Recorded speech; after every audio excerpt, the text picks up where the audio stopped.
तमाम आप लोगों पर आए हुए तमाम अतिथियों का अभिनंदन करता हूं, क्योंकि वो पल वो घड़ी जिसका आप और हम सब इंतजार कर रहे थे आ चुकी है।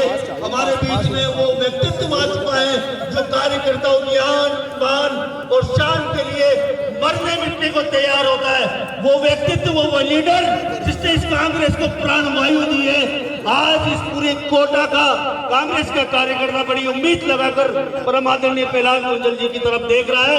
माननीय गुंजल साहब का व्यक्तित्व इतना घनिष्ठ, इतना व्यक्तित्व है कि वो काम कार्यकर्ताओं के लिए हर संघर्ष को करने के लिए इन समारोह में तमाम कार्यकर्ताओं के बीच उनका हार्दिक अभिनंदन करते हैं, स्वागत करते हैं, खैर मकदम करते हैं।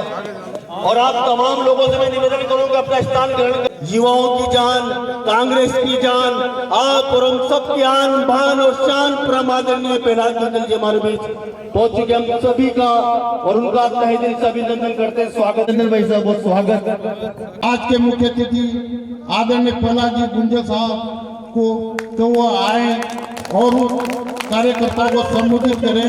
वो माइक पे आए, मैं आप सभी से अनुरोध करता हूँ कि जोरदार तालियों से उनका स्वागत करें, स्वागत करें। एक बार जोरदार तालियों से स्वागत करें।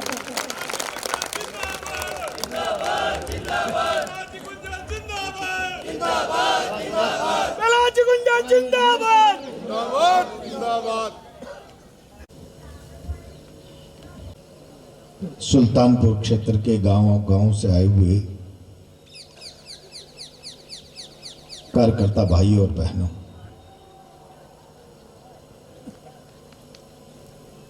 नववर्ष स्नेह मिलन समारोह का अवसर है। मैं आप सबको इस अवसर की बधाई देता हूं, शुभकामनाएं देता हूं।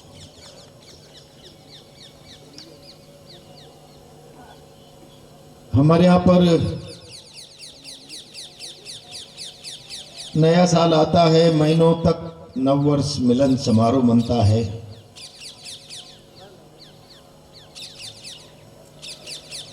होली आती है, दिवाली आती है, दिवाली के मिलन समारोह, होली के मिलन समारोह महीनों तक चलते हैं। और इस बहाने परस्पर मिलना जुलना, चर्चा करना और इनके पीछे एक बड़ा आधार है। आज हम जब नववर्ष 2025 के प्रारंभ में मिल रहे हैं,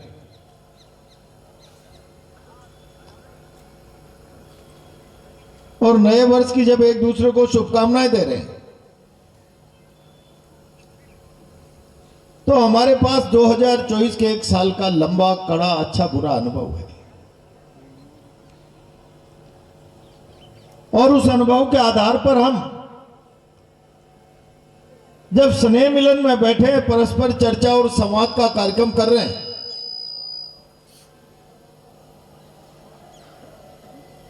तो फिर 2025 की भविष्य की चुनौतियां क्या हो सकती हैं, और 2024 के अनुभवों के आधार पर 25 की चुनौतियों से कैसे निपटा जाए,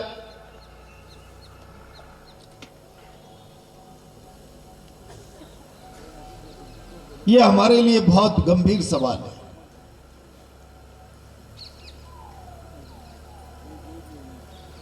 अभी मैं देख रहा था,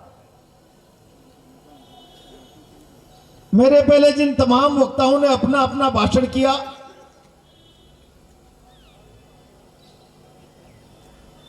चाहे प्रहलाद गुंजल को नाम लेकर संबोधित किया, चाहे लोकसभा चुनाव का प्रसंग चर्चा में लाया,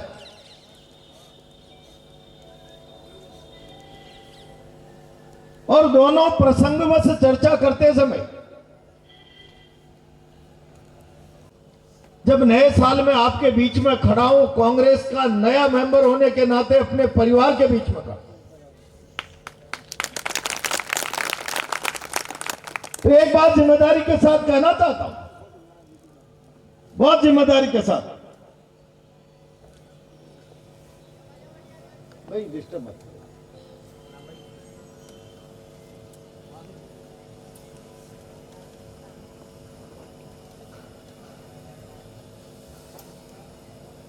सब लोगों ने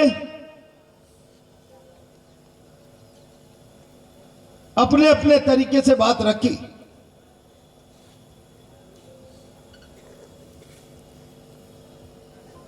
मुझे लोकसभा सब चुनाव के तुरंत बाद आपके बीच में आना चाहिए था, मैं ये सोच भी रहा था। और मैं जहां भी जा रहा हूं, चाहे वो मैं रामगंज मंडी गया हूं, इटावा गया हूं, या बूंदी जिले की किसी भी विधानसभा में या शहर में कार्यकर्ताओं के बीच में गया हूं, तो कार्यकर्ताओं का भाव और कार्यकर्ताओं का जोश दोनों देखकर मैं ये कह सकता हूं कि लोकसभा का परिणाम भले हमारे पक्ष में नहीं आया। और इसीलिए मैं कभी कभी कहता हूं, जब लोगों को समाज में राजनीतिक रूप से अवेयर होना पड़ेगा,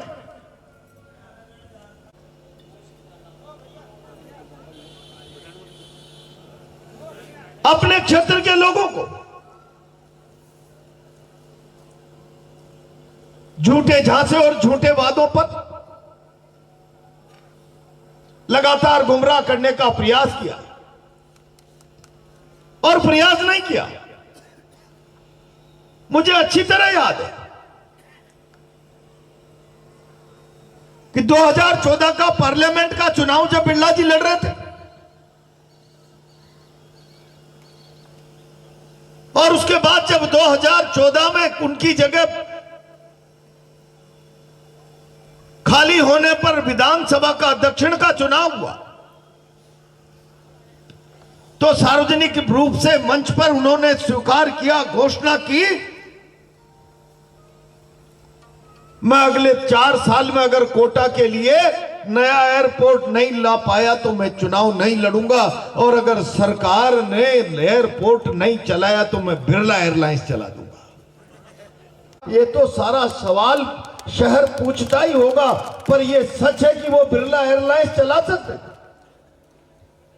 लेकिन जीतने के बाद भी उनमें इतना राजनीतिक सामर्थ्य और शक्ति नहीं आई कि वो 2019 के चुनाव में कोटा को अपने वादे के मुताबिक एयरपोर्ट बनाकर एयरलाइंस चलाने का काम पूरा कर पाते। 10 साल पहले किया हुआ 10 साल का अपना वादा पूरा नहीं कर पाए। और तब मैंने चिल्लाकर कहा था लोकसभा चुनाव में, अपना चेहरा लेकर मैदान में आइए। आप नरेंद्र मोदी और भगवान राम के मंदिर का शिलान्यास उद्घाटन हो गया है, इसके आड़ में अपने उदासीन और अकर्मण्य चेहरे पर पर्दा डालने का प्रयास मत कीजिए। और मुझे याद है, फिर कहीं आग लगती है तो धुआं उठता है, और कभी कभी लोग जब जन चर्चा करते हैं तो उसका कोई आधार होता है। एक इतनी बड़ी चर्चा समाज में हो जाए कि शासन प्रशासन का दुरुपयोग और धन का परले नहीं होता, तो शायद प्रहलाद गुंजल और कांग्रेस पार्टी को चुनाव नहीं हराया जा सकता। अब केवल ताली बजाने का सवाल नहीं, मैं बहुत जिम्मेदारी के साथ कांग्रेस के कार्यकर्ताओं के बीच में छोड़ रहा हूं। भारतीय जनता पार्टी के लोग और नरेंद्र मोदी जी कहते हैं हम भारत को विश्व गुरु बनाना चाहते हैं, और दुर्भाग्य से इन बनावटी बातों और झूठे प्रचार के पीछे भारत राष्ट्र को उन्मादी बनाए जाने का जो प्रयास किया जा रहा है, या जो देश उन्मादी बनता जा रहा है, मैं गंभीर सवाल आपके बीच में छोड़ रहा हूं। अगर यह सच है कि लोकसभा के चुनाव में लोगों का मत खरीदा गया, तो फिर आज कांग्रेस का कार्यकर्ता जाकर समाज में इस गंभीर सवाल पर चर्चा करे। प्रजातंत्र में वोट भरोसा है, प्रजातंत्र में वोट विश्वास है, और प्रजातंत्र के बागडोर, भारत के लोकतंत्र की बागडोर जनता के विश्वास और भरोसे पर टिकी हुई है। वोट भरोसा और विश्वास है, ये बाजार में बिकने वाली आलू भिंडी नहीं है। अगर भरोसा बाजार में बिकने लगा, वोट खरीदा जाने लगा, ईमान खरीदा जाने लगा, तो जिस समाज में ईमान बिकेगा वो समाज गिर जाएगा, और जो समाज गिर जाएगा वो समाज कभी भारत को विश्व गुरु नहीं बना पाएगा। भारतीय जनता पार्टी मुख में राम बगल में छुरी बातें करे विश्व गुरु की, और लोगों के विश्वास का सौदा करके, उनके ईमान का सौदा करके गिरा हुआ समाज बनाने का रास्ता पैदा करे। मैं समझता हूं भारत के राजनीतिक जीवन में इतनी बड़ी गिरावट के पैरामीटर्स मैंने कभी नहीं देखे, कभी नहीं देखे। हम आदर्श बातें करते हैं, और इसीलिए आज कांग्रेस के कार्यकर्ता को जाकर गांव-गांव में, गली-गली में इस बात का जनमत जगाने की आवश्यकता है कि अगर भारतीय जनता पार्टी के लोग भी बड़े चाव से कहते हैं, कुछ समाज के लोग कहते हैं बिरला जी ने बहुत पैसा बहा दिया, पैसे के बल पे वोटों को खरीद लिया, तो फिर समाज को अब अवेयर होने की आवश्यकता है। क्या हमारे ईमान को खरीदा बेचा जा सकता है? और जिसका ईमान खरीदा जा सकता है, बेचा जा सकता है,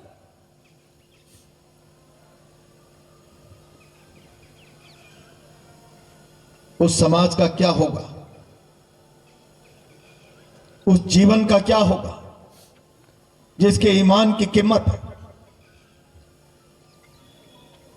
और इसीलिए मैं आज कहना चाहता हूं कि उन्होंने अपने हथकंडे अपनाकर जीत तो हासिल कर ली,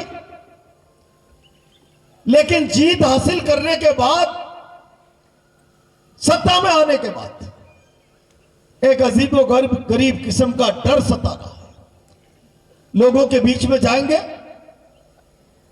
लोगों का भय सताने लगा, और जब जब अंदर से कमजोरी के कारण राजनेताओं को जनता का भय सताने लगता है, तो फिर चाहे सरकार हो, चाहे व्यक्ति हो, चाहे शासन में बैठा हुआ महत्वपूर्ण व्यक्ति, वो अपने और जनता के बीच में प्रशासन की, कानून की, पुलिस की दीवार बनाते हैं। और मैं यहां बैठे हुए एक एक व्यक्ति से कहना चाहता हूं, क्या आज आपके और शासन के बीच में पुलिस की दीवार, उसका भय, उसकी गुंडागर्दी, उसकी दादागिरी प्रशासन की कायम की जा रही है या नहीं की जा रही है? और जब जनता के और प्रशासन के बीच में, जनता के और शासन के बीच में, प्रतिनिधियों के बीच में पुलिस दीवार बनती है, प्रशासन दीवार बनता है, तो फिर उसके जुल्म का डंडा सामने वालों पर चलता है, और सामने कोई और नहीं होता, आम मतदाता होता है, आम मतदाता। मैं देख रहा हूं किस तरीके के हालात पैदा किए जा रहे हैं। रोज पूरे जिले में से कहीं न कहीं कोई बात आती है, और पूरे जिले में से नहीं, पूरे राजस्थान में धीरे धीरे इस प्रकार की परिस्थितियां पैदा होती चली जा रही है। कोई बोलो मत, बोलोगे तो मुकदमा लगा दिया जाएगा, बोलोगे तो 151 में जेल में बंद कर दिया जाएगा, बोलोगे तो आपके धंधे पर असर आ जाएगा। मैं आज जिम्मेदारी से आप लोगों से कहना चाहता हूं, बहुत जिम्मेदारी के साथ, और हमेशा मैं कहता रहता हूं, जब जब भी कभी जनता पर शासन का तांडव होता है, जनता पर सरकार की प्रताड़ना होती है, जब जब शासन अत्याचार करता है, तो मैं हमेशा विरोध स्वरूप कहता रहता हूं, लोकतंत्र की व्यवस्था में सरकारें जनता के लिए सुरक्षा की गारंटी है, भय का कारण नहीं है। जनता महसूस करे। मैं विरोधी था, मैंने मत का प्रयोग करने तक मैं विचार से भारतीय जनता पार्टी और कांग्रेस था, लेकिन मेरे मत के प्रयोग के बाद बहुमत के आधार पर एक व्यवस्था कायम हो गई है। आम व्यक्ति की सुरक्षा की गारंटी देना उस व्यवस्था की जिम्मेदारी है, और जब वो सुरक्षा की व्यवस्था की जिम्मेदारी देता है, तब बंटवारा भारतीय जनता पार्टी और कांग्रेस के आधार पर नहीं होता। सत्ता की जिम्मेदारी, सुरक्षा की गारंटी, भय का कारण नहीं। भय का कारण आज सरकार के गलत काम के खिलाफ बोलने वाले लोगों में भय पैदा किया जा रहा है, आतंक पैदा किया जा रहा है, टेरर पैदा किया जा रहा है। और जब टेरर पैदा किया जा रहा है, तो मैं लोगों को चिल्ला चिल्ला के कहता हूं, मैं बहुत जिम्मेदारी के साथ, हम लोग राजनीति में लंबे समय से काम कर रहे हैं, और अगर हम राजनीति में समाज सेवा का संकल्प धारण करके आए हैं, तो फिर जरूरी नहीं है कि हम सत्ता में रहकर ही लोगों की सेवा कर पाएंगे। लोगों ने अगर किसी कारण से हमको सत्ता से विमुख कर दिया तो हम विरोध में रहते हुए भी ताकत से विरोध बनकर जनता की आवाज को ताकत देते रहेंगे, सेवा करते रहेंगे। ये प्रचंड संकल्प भी हमारे मन में होना चाहिए। और जब इस प्रचंड संकल्प को आप धारण करोगे, मैं देखता हूं कई बार रोज हत्याचार होता है और हत्याचार के खिलाफ लोग बोलने का साहस नहीं कर पाते, और जिस पर हत्याचार होता है वो भी भय के कारण सहयोग मांगकर अपने आत्मसम्मान की रक्षा के लिए, लड़ाई लड़ने के लिए कभी रिस्क लेना ही नहीं चाहता। मैं बहुत जिम्मेदारी से कहूं आप लोगों से, अगर समाज का ये स्वभाव बन गया, चुनौती लेने वाली पीढ़ी खत्म हो गई, हत्याचारों से पीड़ा सहन करने वाली पीढ़ी अगर समाज में खत्म हो गई, तो मैं कहना चाहता हूं समाज नपुंसक बन जाएगा। हत्याचार के सामने घुटना टेकना उसका आचरण बन जाएगा। और जब ऐसा समाज जो घुटना हत्याचार के सामने टेक दे, जो पीड़ा सहने का सामर्थ्य खो दे, जो विरोध का धर्म निभाने की क्षमता खो दे,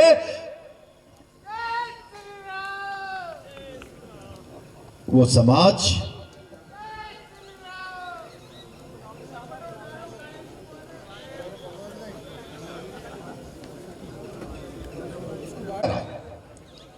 इसीलिए मैं आज कांग्रेस पार्टी के कार्यकर्ताओं को भरोसा भी देने आया हूं और कहने के लिए भी आया। हम राजनीति में काम कर रहे हैं तो केवल हमको सत्ता का सुख मिले, ये कल्पना मन से निकाल दीजिए। ये कल्पना मन में स्वाभाविक रूप से धारण करके चलिए कि सत्ता का सुख मिलेगा तो सत्ता की प्रताड़ना भी मिलेगी और जनता के लिए सत्ता के साथ टकराना भी पड़ेगा। और इस टकराट के लिए, जनता के हितों के लिए मुझे कितनी प्रताड़ना झेलनी पड़े, कितना संघर्ष करना पड़े, कितना जुल्म झेलना पड़े, मैं एक कदम पीछे नहीं हटाऊंगा। ये विचार मन में कांग्रेस के कार्यकर्ता को लाना पड़ेगा। मैं देखता हूं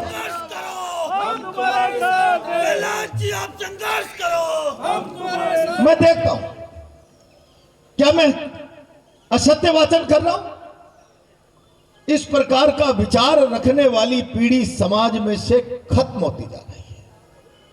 और जब इस प्रकार का विचार रखने वाली पीढ़ी समाज में से खत्म हो जाएगी, सत्ता का स्वाद चक्कर हत्याचार करने वाले लोगों को इस बात का एहसास हो जाएगा समाज के पास न परिवर्तन की, न संघर्ष की, न हत्याचार से लड़ने की, पीड़ा सहने की ताकत है, तो आप मान करके चलिए आपके चुप रहने से किसी का दमन चक्र कम नहीं होगा, बल्कि दमन चक्र बढ़ता चला जाएगा, हत्याचार बढ़ते चले जाएंगे। और तब किसी ने कहा है कि केवल हत्याचार करने वाला गुनाहगार नहीं होता, हत्याचारों के सामने घुटने टेकने वाला और हत्याचार बर्दाश्त करने वाला भी गुनाहगार होता है। मेरे पास रोज फोन आते हैं, रोज, साहब आज मेरे धंधे पर चोट मार दी गई है, साहब आज मेरे साथ ये अन्याय कर दिया गया है।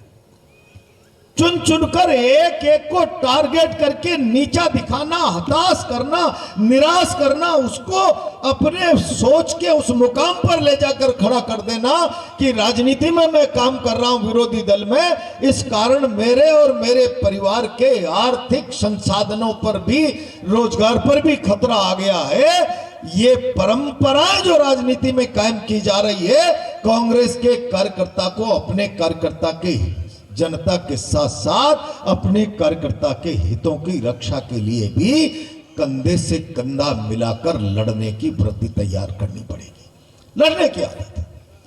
और मैं तो इस अवसर पर केवल इतना कह सकता हूं, मन में एक भरोसा रखो, मन में एक विश्वास रखो।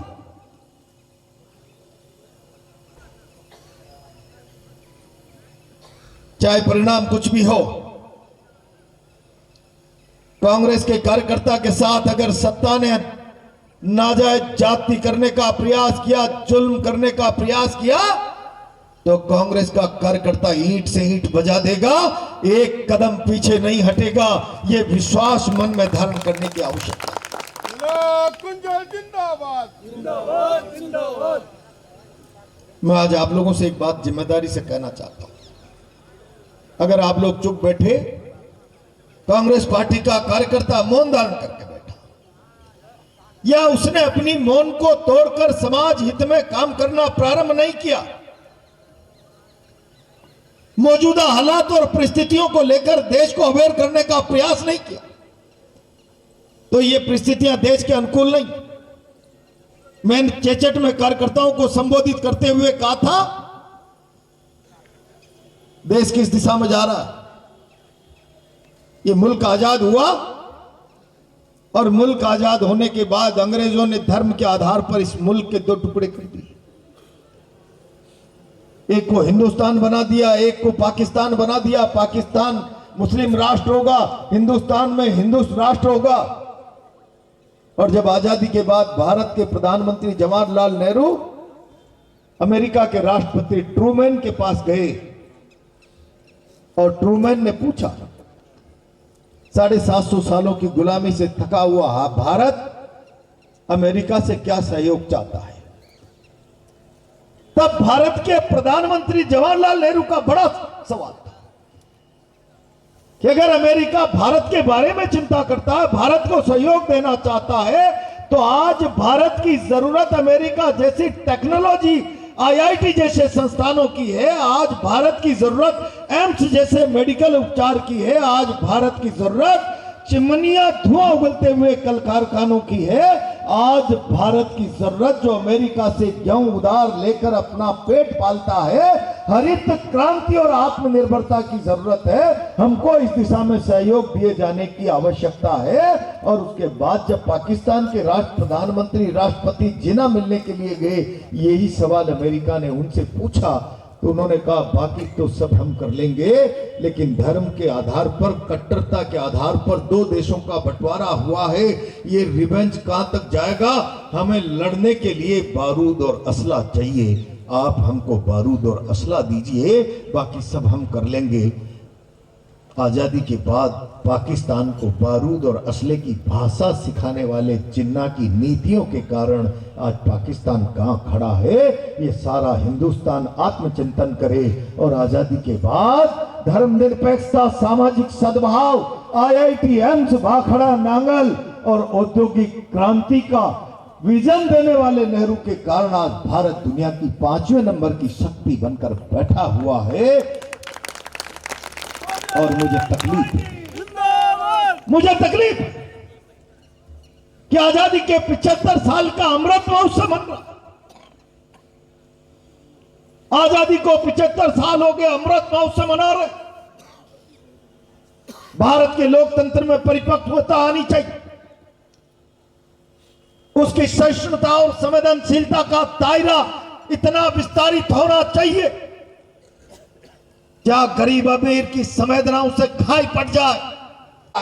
मैं आज इस मन से कह रहा हूं, ये भारत के भविष्य के लिए इतना खतरनाक साबित होगा जिसकी कल्पना भारत के पास नहीं होगी।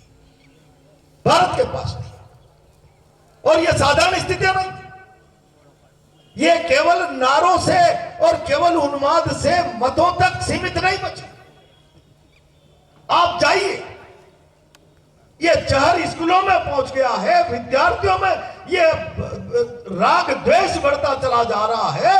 आज इस सांप्रदायिक विद्वेष और उन्माद में टीचर और शिक्षक और विद्यार्थी के रिश्ते खराब हो रहे हैं। विद्यार्थी सहपाठियों में भी उन्मादी विचार आ रहा है। और अगर ये स्कूल में पढ़ने वाली पीढ़ी, जिससे हम भारत राष्ट्र के भविष्य के रूप में संवेदनशील, सहिष्णु और जिम्मेदारी का जो सपना इसको लेकर देखते हैं, अगर इसके मन में उन्माद का बीज बो दिया तो फिर भारत किस दिशा में जाएगा, भारत का क्या होगा, ये कल्पना आज ठीक से करके कांग्रेस पार्टी के कार्यकर्ता को, कांग्रेस पार्टी राष्ट्रवादी पार्टी और कांग्रेस पार्टी तो आजकल जैसे मुस्लिम प्रस्त पार्टी बची हो, क्या बात कर रहे हो।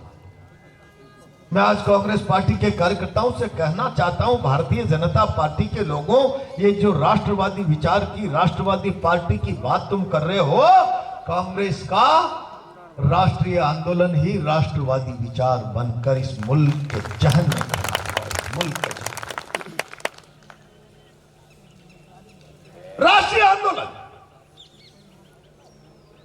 राष्ट्रीय आंदोलन भारत का राष्ट्रीय विचार बन गया।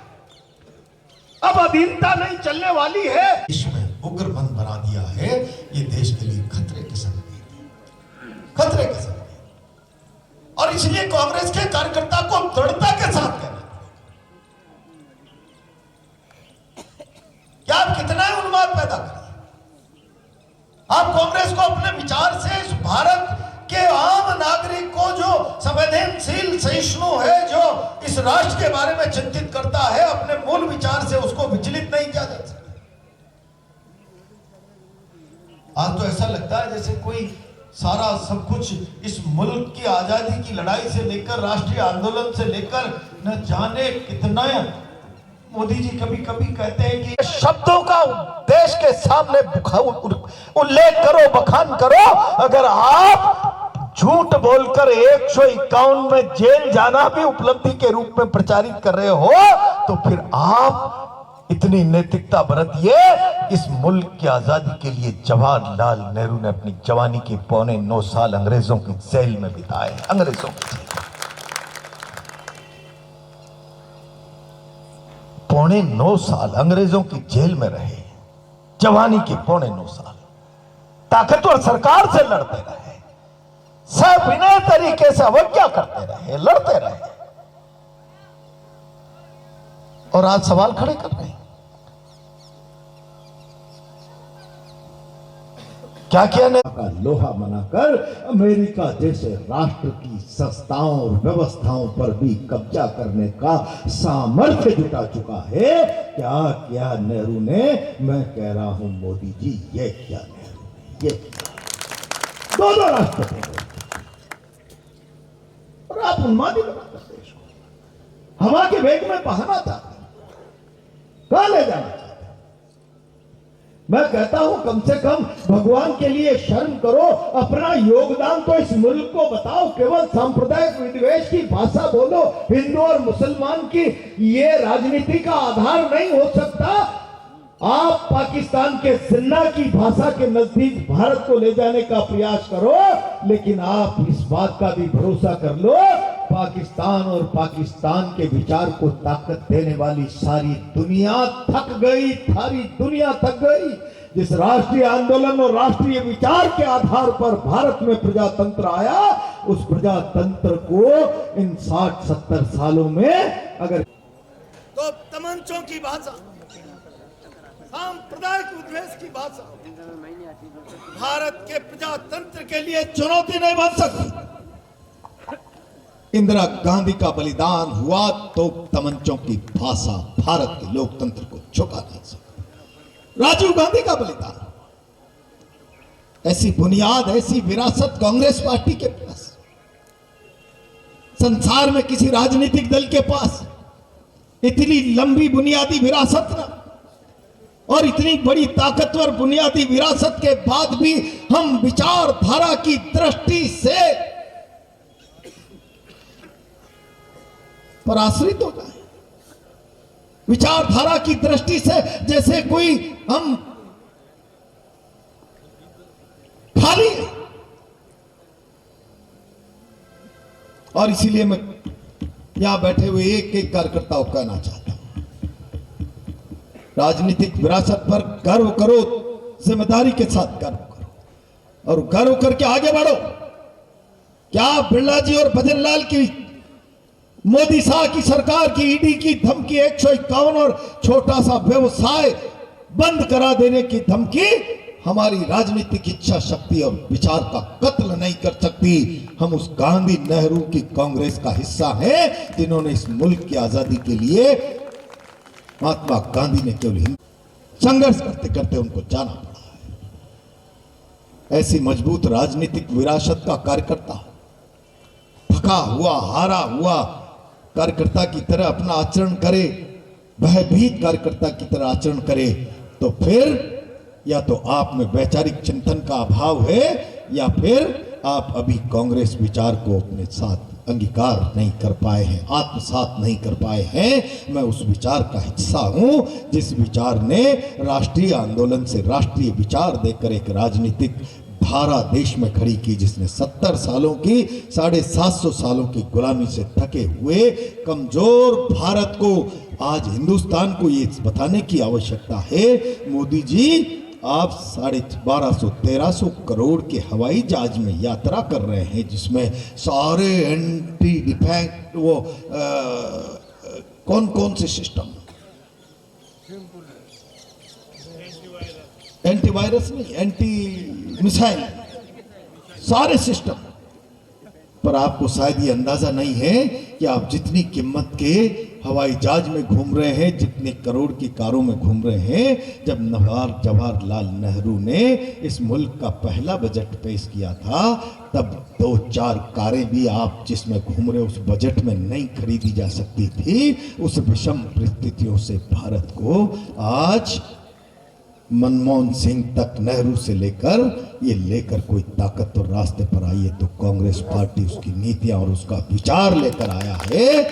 आपने आते ही ऐसा प्रेजेंटेशन मार्केटिंग के आधार पर दे दिया, 50, 60, 70 सालों की लगातार हिंदुस्तान का एक एक किसान, जवाहरलाल नेहरू के बाद लाल बहादुर शास्त्री इस मुल्क के राष्ट्रपति बने।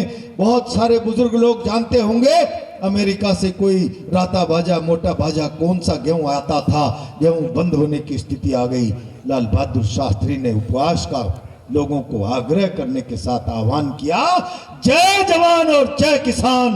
हमारे जवानों ने पाकिस्तान के बॉर्डर पर ताकत दिखाई है, किसान भारत की वसुंधरा पर ताकत दिखाए, इस भारत माता को सच्चे श्यामला बनाए और आत्मनिर्भरता का रास्ता अपने जीवन में खड़ा करे। उस आह्वान पर भारत खाद्यान्नों में आत्मनिर्भर हुआ। ये सारी जवान की मेहनत, किसान की मेहनत, ये भारत के मजदूर की मेहनत, भारत के वैज्ञानिक की मेहनत, भारत के एक एक व्यक्ति के 50 सालों की मेहनत, क्या किया? जो कुछ किया मैंने किया। मैं सवाल करना चाहता हूं, कहना चाहता हूं, यह राजनीति में चर्चा होनी चाहिए।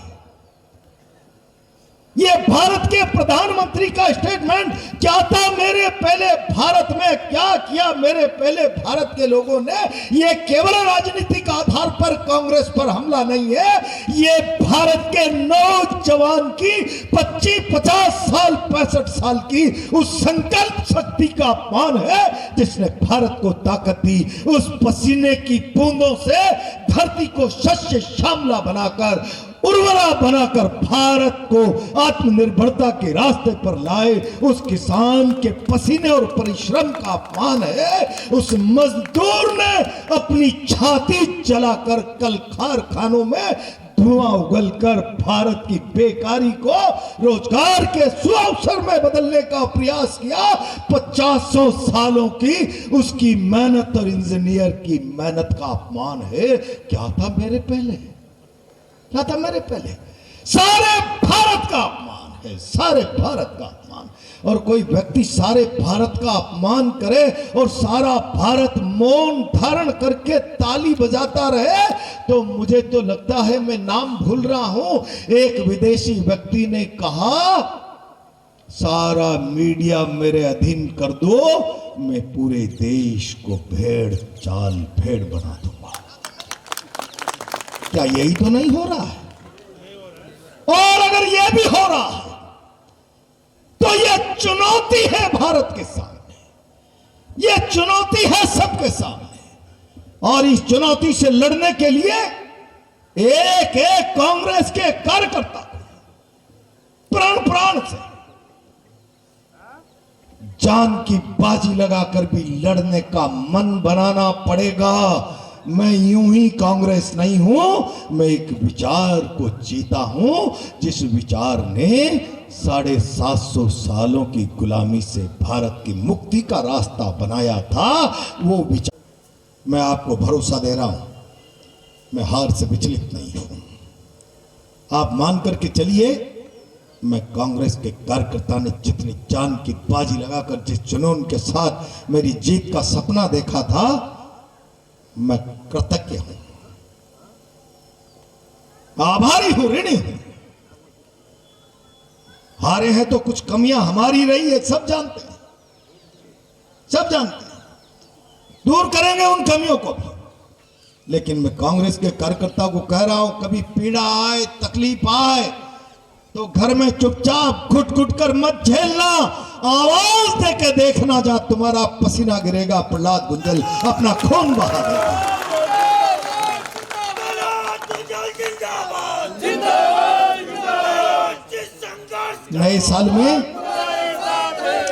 नए साल में हमें नई चुनौतियों से लड़ना है, नई राह बनानी है। पुराने अनुभव हमको ताकत देंगे, ताकत ही नहीं देंगे, हमारा मार्गदर्शन भी करेंगे। किन परिस्थितियों में 2004 गुजरा है, कैसे कैसे षड्यंत्र, साजिशों, शक्तियों और प्रलय से, पैसे से हमारे विचार को रोका गया है, ये सब हमें प्रेरणा देंगे, ताकत देंगे, मार्गदर्शन देंगे और 25 की चुनौती से पार पाने का रास्ता बनाएंगे।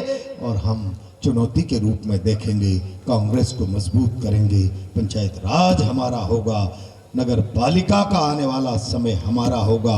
ये संकल्प लेकर जाएं और अगर अब अत्याचार हुआ तो ईंट से ईंट बजाएं, ईंट से ईंट बजाएंगे। मैं पूरी ताकत से जान की बाजी लगाकर आपके साथ खड़ा हूं। सबको फिर एक बार नए साल की बहुत बहुत बधाई, बहुत बहुत शुक्रिया। हमारे बीच पीपल